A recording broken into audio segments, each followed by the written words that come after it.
11대 서울시의회가 출범한 지도 어느덧 10개월이 지났습니다. 양천구를 지역구로 둔 우형찬 서울시의원이 전반기 부의장으로 활동을 하고 있는데요. 네, 오늘 이 시간에는 스튜디오에 우형찬 부의장을 모시고 지역 현안에 대한 이야기 자세히 들어보겠습니다. 어서 오십시오. 네, 안녕하십니까? 네, 안녕하십니까? 안녕하세요. 예, 자, 11대 서울시의회 부의장이 선출된 지 벌써 10개월이 지났습니다. 그동안 어떻게 지내셨나요? 네, 정신없이 바쁘게 지냈습니다. 서울시 정책은 우리 삶에 직접적인 영향을 미치는 곳이 서울시 정책인데요. 지난 선거에서 저희 민주당이 심판을 받았습니다. 그래서 서울시장도 국민의힘, 서울시의회도 다수가 국민의힘입니다.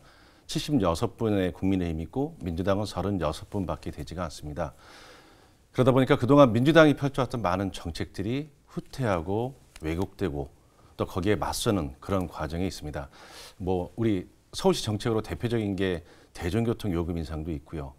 뭐 가스비, 난방비 인상 다양한 것들이 있거든요. TBS 재정 지원 조례도 있고 또 다가올 화두가 되는 학생 인권 조례도 있고 우리 시민들한테 직접적으로 영향을 주는 많은 정책들이 있는데 이것들을 시민들의 편에서 시민들이 원하는 방향으로 제대로 끌고 가지 못하고 있다는 그런 아쉬움이 있습니다. 하지만 열심히 하고 있습니다. 네, 지금 서울시의 여러 가지 굵직한 현안들 말씀해 주셨는데 지역 현안도 좀 한번 짚고 넘어가 보고 싶습니다. 최근에 공항소음 피해 대책과 관련해서 광역의원 간담회에 참석하셨다는 얘기를 들었는데 어떤 얘기들이 오갔는지 궁금한데요. 일단 공항은 이륙을 하면 착륙을 하지 않겠습니까? 네. 김포공항에서 이륙을 하면은 뭐 제주에서도 내리고 부산에서도 내리고 여수 다양한 곳에서 내리게 되는데요.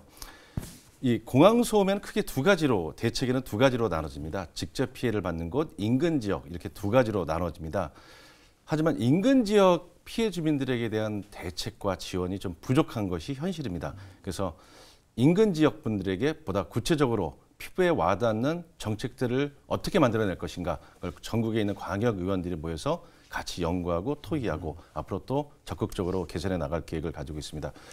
이번에 3월에 국토부에서 전기료 에어컨 지원을 현금 지원하겠다는 방안이 나왔었습니다. 한 가구당 1인당 10만 원씩 그러면 10년이면 300만 원 정도 되거든요. 지금 전기료 에어컨 설치비가 371만 원입니다. 굉장히 우리 피해 지역 주민들에게 손해를 보는 정책들을 지금 내놨거든요. 이런 것들도 과감하게 맞서 나갈 거고 그다음에 우리 학교 전기료 지원이 70에크까지 해서 우리 학생들이 소음 피해 없는 학교에서 공부할 수 있도록 하는데도 또 같이 노력하기로 했습니다. 예, 얼마 전에는 이제 대중교통 요금 인상에 대해서도 목소리를 높이셨습니다. 이 부분에 대한 얘기도 들어보겠습니다.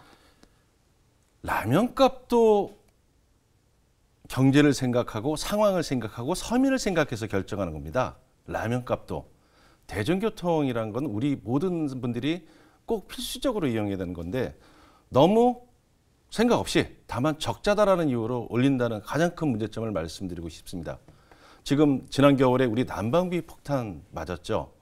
그다음에 전기료 폭탄 맞습니다. 근데 대중교통까지 적자라는 이유로 올린다. 그러면은 서울시가 아니죠. 주식회사 서울시죠. 시민들의 입장에서 시차를 두고 올릴 수가 있거든요. 라면값도 시차를 두고 올리고 있는데 대중교통을 적자라는 이유만으로 그냥 올린다. 그건 시민들이 받아들이기 힘들죠. 우리 경제에 미치는 영향이 굉장히 클 수밖에 없습니다.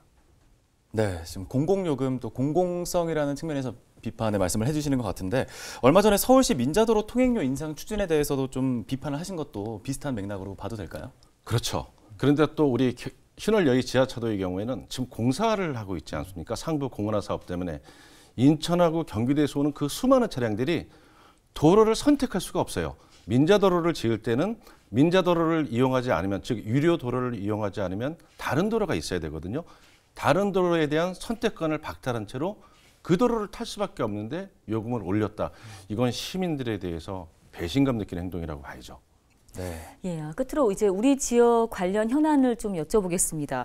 재건축이나 대중교통 등의 굵직한 사업들이 진행 중인데 의원님께서 특별히 관심 갖고 있는 현안이 있을까요? 두 가지를 지금 짚어보고 있습니다. 가장 중요한 건 양천의 발전에서 경전철 목동선 정말 중요합니다. 올 6월 지금 기재부 발표를 앞두고 있는데요. 그동안 우리 민주당에서도 또 제가 경전철 재정 사업을 하자고 끊임없이 요구했고 실제적으로 그렇게 했고 서울시 도시철도망 계획을 통과했고 국토부 통과했고 이제 기재부만 남았습니다. 이제 공은 윤석열 대통령님과 오세훈 서울시장께 있습니다.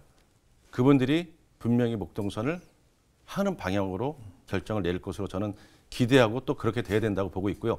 그다음에 목동 아파트 재건축과 그다음에 신월동의 공공재개발 모아타운이 있습니다. 지금 온도 차이가 굉장히 심합니다. 그리고 특히 목동 아파트 1, 2, 3단지의 경우 이유를 알 수 없이 근거 없이 3종에서 2종으로 바뀌었거든요.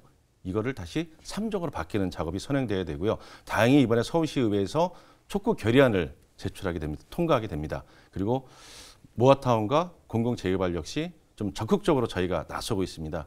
주민들의 니즈에 맞는 필요에 맞는 정책들을 펴달라 이렇게 요구하고 있습니다. 그래서 경전철과 재개발 지금 핵심적으로 바라보고 문제를 풀어가고 있습니다. 네, 잘 알겠습니다. 끝으로 지역 주민 여러분들께도 한 말씀 해주시죠. 지금 말씀드리고 보니까 해야 될 일이 굉장히 많습니다. 보다 부지런히 열심히 뛰겠습니다. 지켜봐 주십시오. 고맙습니다. 네.